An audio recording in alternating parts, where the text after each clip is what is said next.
I'm James Nave, I'm Allegra Houston. and welcome to the Imaginative Storm Writing Prompt of the Week session. Thank you so much for tuning in.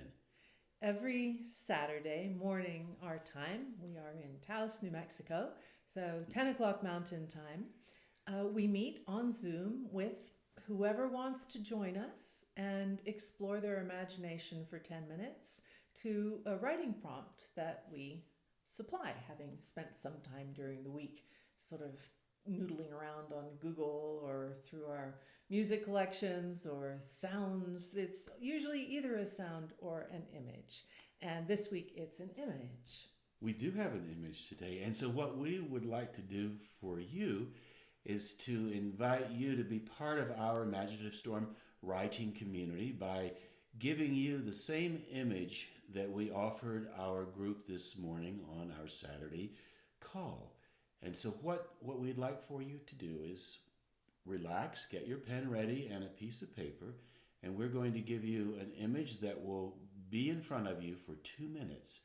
And during that time, we would like for you to jot down words, maybe a phrase or two if it pops out, based on your emotional response to the image, what you see, what you think, what you feel.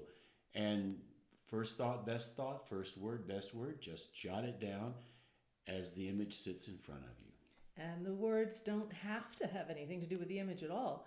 They don't have to have anything to do with one another. Just whatever words or short phrases pop into your head, that's perfect. Write them down and keep it as a list. This is not joined up writing yet.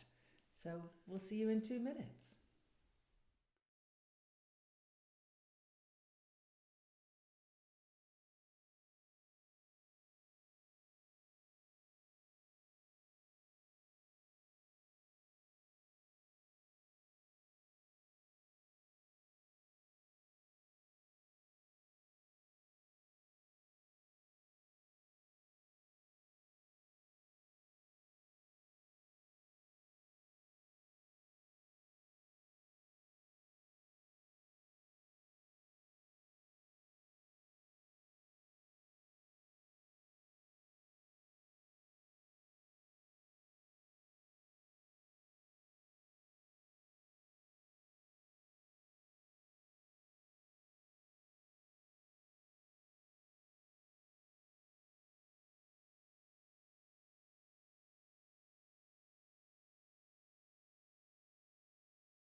So now you have your own personal list of words from the image that you just worked with.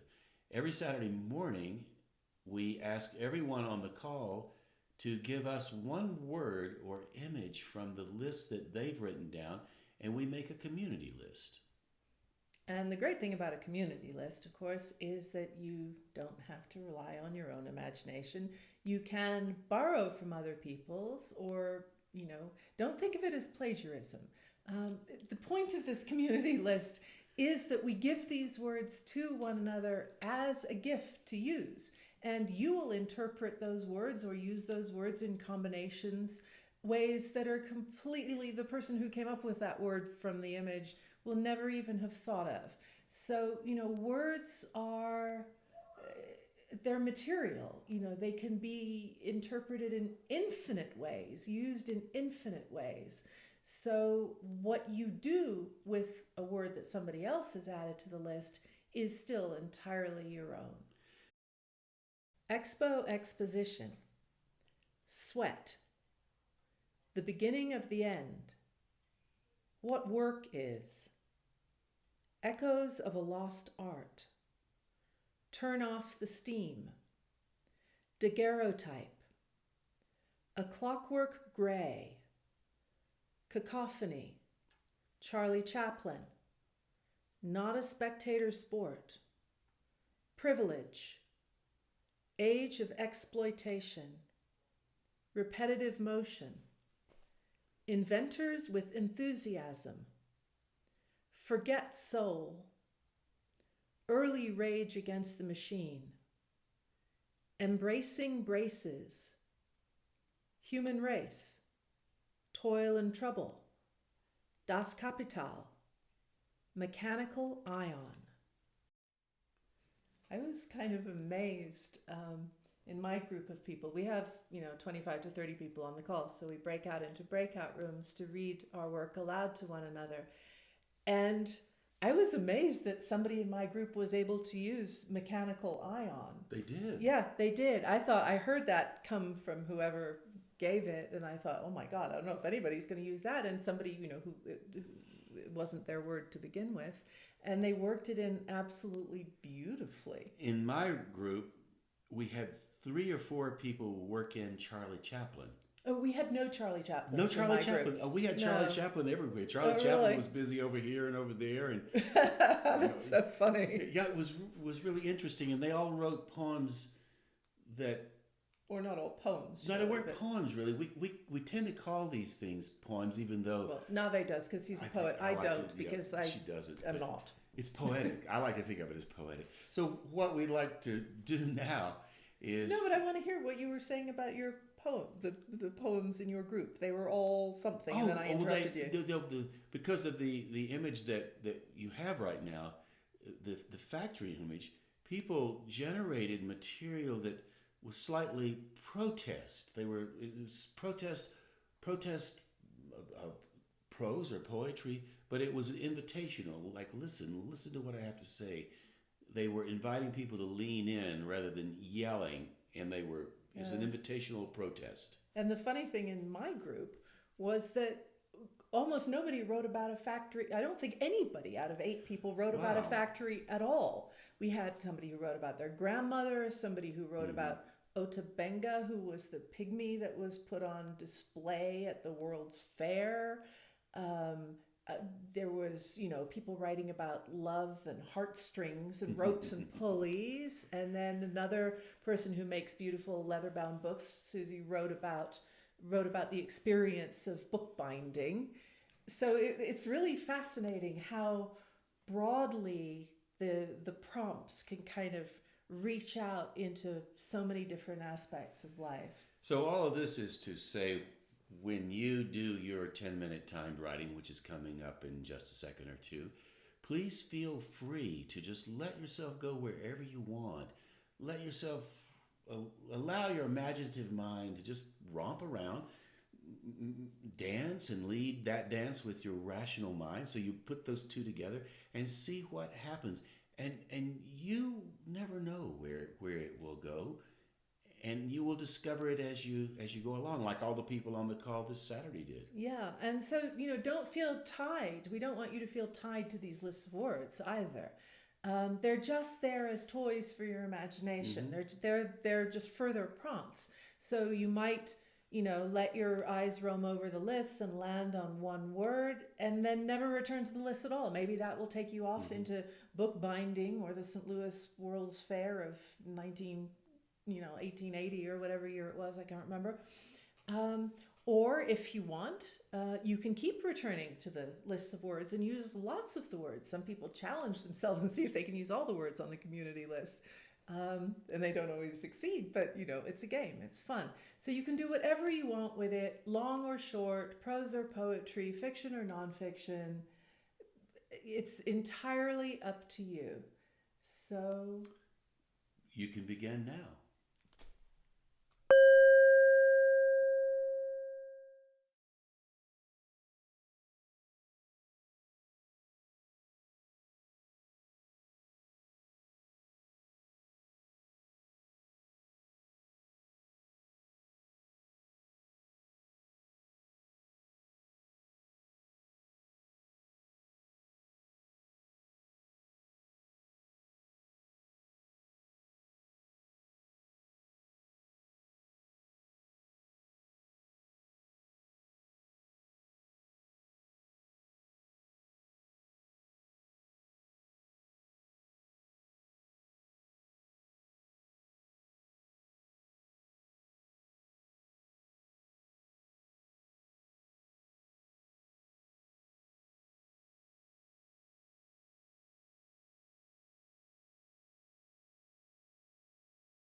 If you're pleased with what you wrote, we'd love for you to post it on our Imaginative Storm Circle community. It's a wonderful place to put your work. People can come and read it. They can comment. You can comment on others' work as well and start to get to know our community. We'll get to know you better as well. And like the Saturday morning Zoom, if you should want to join us there too, they're both free. So when you get to imaginativestorm.com, you'll see the Zoom link for the writing prompt of the week here right up at the top. And if you scroll down, you'll see Join Us on Circle. Click that and it will take you to the circle. If it's your first visit, it will ask you to sign up. That's free. You can use your Google or Facebook ID or create a new ID. And then you will end up on a page that looks like this. Over here on the left, you'll see the prompt of the week. And when you get there, the most recent prompt will be up at the top. And you can see this growing archive of other writing prompts that you might want to investigate. Click on the prompt, and there you will see it, along with the image, if it was an image, and the community list of words, and what other people have written in response to that prompt. And Elaine did this lovely thing of posting it in writing and then also posting her video of herself reading it. So you might want to do that too. And then if we want to comment on what other people have written, we can just hit reply. But if you scroll down to the bottom of that prompt, you'll see a place where it says, what are your thoughts? And you can insert here what you wrote to the prompt. And then when we read it, we can hit reply and tell you what we loved about it. So there you go. We would like to remind you that we have some other offerings as well beyond our Imaginative Storm Writing Prompt of the Week session, which we would love for you to come. It's at 10 o'clock Mountain Time, 10 a.m. Mountain Time, and noon Eastern Time every Saturday morning. And you can find the Zoom link at imaginativestorm.com. That's imaginativestorm.com. And you can also find the other things that we're doing there. For example, we offer on a regular basis the Imaginative Storm Writer Training, which is a 10-module session that has an 11th gathering that's somewhat of a module. It's the close. And we've offered this a number of times. It's it's fun, like what we're doing now. So we would love for you to take a look at that. But a lot more than what we're doing now. It is actually a lot more, yes. A lot more. So this really is sort of the tip of the iceberg. This is, the kind of playpen. But what we've done with Imaginative Storm, it would be nice if I could actually say that properly. Imaginative Storm Writer Training is we've developed this 10 plus a bit module course that covers many different aspects of writing if you are wanting to build up your writing practice into being able to write a full-length piece of some kind, even if that's a short full-length piece like a poem or a short story, or perhaps a memoir, a novel. Who knows, maybe you are thinking of writing a cookbook, but you feel that it has to be sort of livened up. You'd like it to be personal. Maybe you simply want to write a record of your life for your grandchildren or great-grandchildren to read. So what the writer training does is we go through different topics every week, such as character or setting or nature or memoir, for example, narrative, energy. And we explore those in these 10-minute bursts. So it's a very full kind of delve into what you might write. Many people come and start doing it already with an idea of what they want to write in mind, and others find it as they go along. Pretty much everybody, I think, so far has left our writer training with an idea of where they want to take their writing from there. And we also have... Oh, we should say the next one, as we record this, the next one starts on March 18th, 2022. And if you are interested, please contact us via imaginativestorm.com. We also have some books. We have How to Read for an Audience. Allegra and I wrote that. Allegra has one, How to Edit and Be Edited. And we also have one, How to Make a Speech by Barry Barton. So if you're interested in any of those topics, you can find that at imaginativestorm.com as well. As we record this, How to Make a Speech isn't yet available, but it will be in about a week. It's in its final proof stage right now. And there you have it. There you go. Thanks for tuning in. We really appreciate it. We hope to see you on our Saturday morning calls. Maybe one day we'll meet in person somewhere down the line. But until then, thanks again, and we'll see you next time. Thank you. Goodbye.